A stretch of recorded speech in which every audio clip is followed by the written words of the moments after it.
नमस्कार, सुजस बुलेटिन में आपका स्वागत है। मैं हूं आपके साथ अश्विनी सरोही। एक नजर हेडलाइंस पर।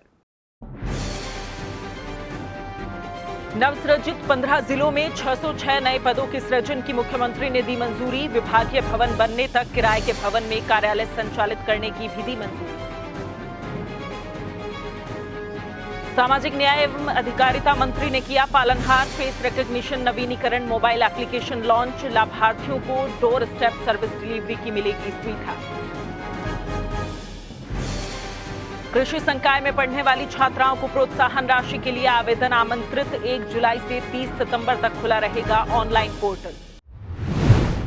मुख्यमंत्री श्री अशोक गहलोत ने नवसृजित 15 जिलों में प्रशासनिक कार्य संपादन की दृष्टि से कलेक्ट्रेट कार्यालयों के लिए 606 नवीन पदों के सृजन की मंजूरी दी है। उन्होंने नवसृजित कार्यालयों को विभागीय भवन उपलब्ध होने तक किराए के भवन में संचालित किए जाने की भी स्वीकृति प्रदान की है। सामाजिक न्याय एवं अधिकारिता मंत्री श्री टीकाराम जूली ने पालनहार योजना के तहत पालनहार फेस रिकॉग्निशन नवीनीकरण मोबाइल एप्लीकेशन लॉन्च किया। उन्होंने बताया कि पालनहार द्वारा खुद का सत्यापन और बच्चों का शैक्षणिक नवीनीकरण की सुविधा मोबाइल के माध्यम से डोर स्टेप सर्विस डिलीवरी पर उपलब्ध हो सकेगी, जिससे समय की भी बचत होगी। उन्होंने कहा कि पालनहार योजना राज्य सरकार की फ्लैगशिप योजना है। राज्य सरकार द्वारा 7 लाख से ज्यादा लाभार्थियों को योजना का लाभ दिया जा रहा है। योजना के तहत वार्षिक सत्यापन नवीनीकरण की प्रक्रिया को सुलभ, सरल और त्वरित बनाए जाने के लिए वर्तमान में उपलब्ध सत्यापन रिन्यूअल की विधियों के अलावा तकनीक का उपयोग कर पालनहार मोबाइल ऐप विकसित किया गया है। कृषि संकाय में पढ़ने वाली छात्राओं को प्रोत्साहन राशि सत्र 2023-24 के लिए ऑनलाइन आवेदन पत्र राज किसान साथी पोर्टल से प्राप्त किए जाएंगे।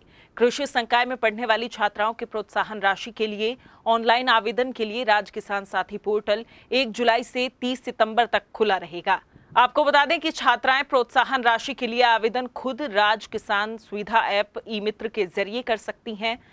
30 सितंबर के बाद ऑनलाइन आवेदन स्वीकार नहीं किए जाएंगे। प्रोत्साहन राशि का भुगतान छात्रा के जन आधार से लिंक बैंक खाते में किया जाएगा। प्रदेश सरकार बेटियों को कृषि शिक्षा में प्रोत्साहित करने के मकसद से प्रोत्साहन राशि दे रही है। कृषि विषय चुनने पर सीनियर सेकेंडरी में हर साल 15,000, ग्रेजुएशन या पोस्ट ग्रेजुएशन में 25,000 और पीएचडी में 40,000 रुपए का प्रावधान है। ये कदम बेटियों की कृषि में रुचि बढ़ाने के लिए एक नजीर है। कृषि शिक्षा के प्रति छात्राओं का रुझान बढ़ाने और बालिका शिक्षा को प्रोत्साहित करने के लिए राज्य सरकार ने प्रोत्साहन राशि में बढ़ोतरी की है। मिशन के तहत कृषि में पढ़ाई करने वाली छात्राओं को 11वीं कक्षा से लेकर पीएचडी तक मिल रही 5,000 से 15,000 की राशि को बढ़ाकर अब 15,000 से लेकर 40,000 रुपए हर साल किया गया है।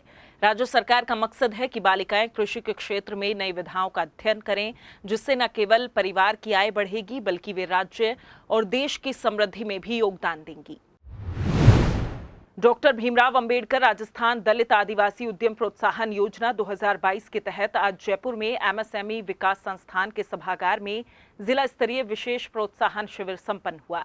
शिविर में लगभग 300 आवेदकों और उद्यमियों द्वारा भाग लिया गया। योजना के तहत नए 67 उद्यमियों द्वारा नए ऋण आवेदन पत्र भरे, जिसमें विभिन्न बैंकों द्वारा आवेदकों को कुल लगभग 14 करोड़ रुपए की ऋण राशि की 20 स्वीकृतियां प्रदान की गई। हम लोग यहाँ पे लोन के लिए आए थे।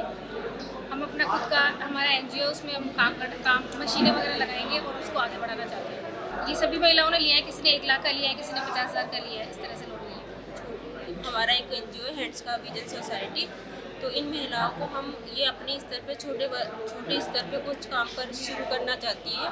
कोई किसी ने बुटीक के, किसी ने बुनकर के लिए अलग अलग हर स्तर पे, तो छोटी राशि से हम काम शुरू करना चाहते हैं। इन्होंने अप्लाई किया था, तो इनका जो लोन प्रोसेस है वो चल रहा है और बाकी महिलाओं को और हम इनसे जो और भी लोन लेना चाहते हैं, इन महिलाओं को और भी फॉर्म फिल करवाने के लिए। इस योजना के अंदर हमने ये जाना बनाया कि लोन के रूप में बैंक दिया जाए, बैंक से मिलेगा और हमको उद्योग के बारे में, हम प्रोडक्ट के बारे में हमको सहायता मिल जाएगी और अच्छा बिजनेस करेंगे। हम सीपेट जयपुर से हैं। जो इन बच्चों को हम अनुसूचित जनजाति विभाग के जो बच्चे हैं उनको हम यहाँ ट्रेनिंग देते हैं।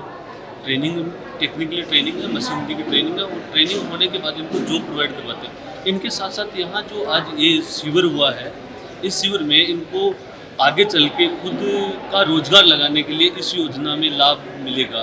जो लोन होगा, लोन की जो स्कीम्स है उसके बारे में जानकारी लेने के लिए बच्चों को हम यहाँ लेकर आए। हमारी एनजीओ है जिसमें हम ST/SC महिला वर्ग के लिए काम करते हैं, सिर्फ महिलाओं के लिए। ज़्यादातर पुरुष वर्ग भी हैं लेकिन महिलाएं ज़्यादा हैं और 90% SC/SC महिलाएं हैं जिनके लिए हम काम करते हैं। ये सारी महिलाएं जिस भी रुचि में रहती हैं, मोस्टली आर्टिजन्स हैं, और जिस विधा में वो लोग काम करना चाहती हैं उसमें हम उनको स्टार्टअप कराने की कोशिश करते हैं। और उसी के अंतर्गत हमारी कुछ महिलाओं ने यहाँ पे फॉर्म के लिए, लोन के लिए फॉर्म आवेदन किया था और उनमें कुछ को तो मिल गए हैं और कुछ के इनके भी प्रोसेसिंग में है। माननीय मुख्यमंत्री महोदय, उद्योग मंत्री महोदया की प्रेरणा से आज समस्त राजस्थान में डॉक्टर भीमराव अंबेडकर दलित आदिवासी उद्यम प्रोत्साहन योजना से संबंधित विशेष शिविर आयोजित किए जा रहे हैं। इसी कड़ी में हमारे जयपुर जिले का शिविर यहाँ 22 गोदाम औद्योगिक क्षेत्र के MSME विकास संस्थान के सभागार में आयोजित हो रहा है। आज शिविर में जयपुर शहर एवं ग्रामीण क्षेत्र से लगभग 300 उद्यमियों और आवेदकों द्वारा अपनी उपस्थिति दर्ज करवाई गई है। उन लोग मौके पर ही इनका आवेदन पत्र भरवा रहे हैं तथा अगले 1 सप्ताह में ही आवेदन पत्रों को बैंकों को प्रेषित करेंगे। कार्यक्रम के दौरान ही जो पिछले 15 दिवस में आवेदन पत्र गए थे उनकी लगभग 20 बैंक की स्वीकृतियां आज हमने मंच पर मौके पे उद्यमियों को प्रदान की गई है तथा इस योजना के तहत मिलने वाली मार्जिन मनी सहायता भी हमने आज जारी की है। स्वास्थ्य विभाग ने गर्भवती महिलाओं, प्रसूताओं और शिशुओं को प्रदान की जा रही स्वास्थ्य सेवाओं की ऑनलाइन ट्रैकिंग, रिपोर्टिंग और मॉनिटरिंग के लिए PCTS मोबाइल ऐप तैयार करवाया है, जिसके माध्यम से प्रदेश की 53,000 से ज्यादा आशाएं मोबाइल पर उनके क्षेत्र की महिलाओं और बच्चों से संबंधित स्वास्थ्य सेवाओं की डे टू डे रिपोर्टिंग कर सकेंगी और इस काम की मॉनिटरिंग भी की जा सकेगी। चिकित्सा एवं स्वास्थ्य मंत्री श्री परसादी लाल मीणा, अतिरिक्त मुख्य सचिव श्रीमती शुभ्रा सिंह और मिशन निदेशक NHM डॉक्टर जितेंद्र कुमार सोनी ने इस ऐप को लॉन्च किया और इससे संबंधित पोस्टर का विमोचन भी किया। चिकित्सा मंत्री ने कहा कि इस ऐप के माध्यम से राज्य की आशा सहयोगिनी बच्चों और महिलाओं को दी जाने वाली स्वास्थ्य सेवाओं से पूरी तरह अपडेट रहेंगी। उन्हें पता रहेगा कि किस दिन किन बच्चों का और महिलाओं का टीकाकरण होना है या किसी अन्य सेवा का लाभ दिया जाना है। आज जो ऐप लॉन्च किया है उससे हमारी 53,000 से अधिक आशा सहयोगी है, उनको काम आसानी होगी। उनकी निश्चित रूप से एक कागजी कार्रवाई कम होकर ऐप के माध्यम से वो अपनी सारी एंट्री करेगी, उसको सीधा NM के पास, सीधा विभाग को जानकारी रहेगी कि कितनी महिलाओं की, बच्चों की उन्होंने एंट्री किया।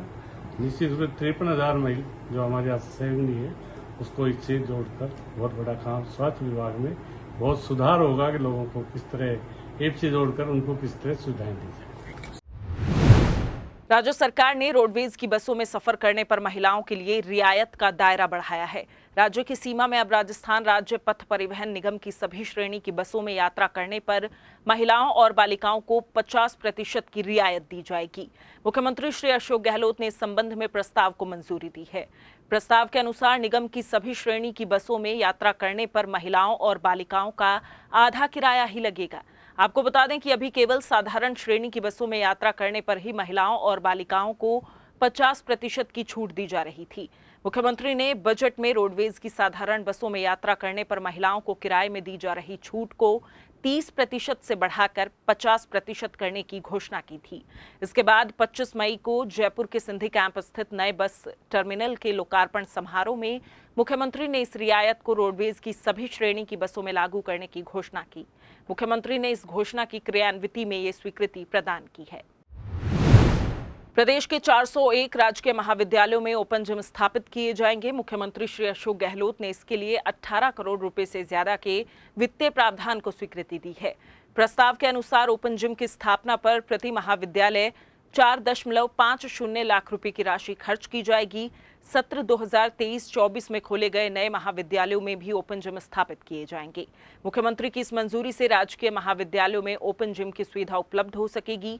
इससे विद्यार्थियों का शारीरिक और मानसिक विकास बेहतर रूप से हो सकेगा। सुजस बुलेटिन में फिलहाल इतना ही, फिर होगी आपसे मुलाकात। तब तक के लिए नमस्कार।